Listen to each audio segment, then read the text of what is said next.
উনি শুধু দেশনেত্রী ছিলেন না, উনি আমাদের বাংলাদেশের অভিভাবক ছিলেন, আমাদের কোটি কোটি মানুষের অনুপ্রেরণা ছিলেন। সে জায়গা থেকে আজকে উনি আমাদের মাঝে নেই। আমরা তার আত্মার মাগফিরাত কামনা করছি।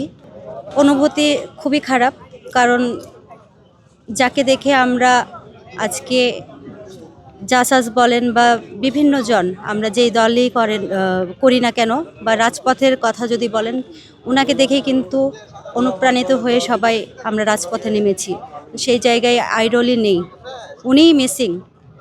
এখানে অনুভূতির কথা আর প্রকাশ করতে পারছি না। এক কথায় উনি এক, ওনার ঊর্ধ্বে আর কেউ নেই।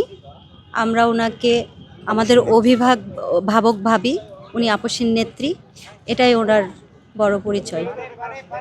অন্যান্য সংগঠনের কথা আমি বলতে পারছি না। বিএনপির কথা যদি বলেন তাহলে সেক্ষেত্রে উনি বিএনপির প্রাণ। যেখানে আজকে উনি আমাদের মাঝে নেই, সেই জায়গায় তো ইফেক্ট পড়বেই, এটা খুবই স্বাভাবিক কথা।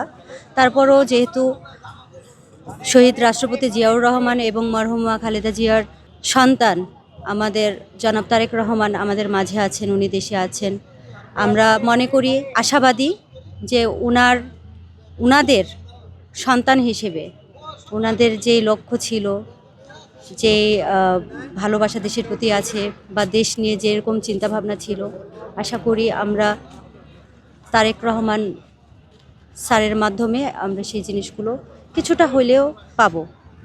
উনি দেশের প্রতি ছিলেন মানে অন্যরকম।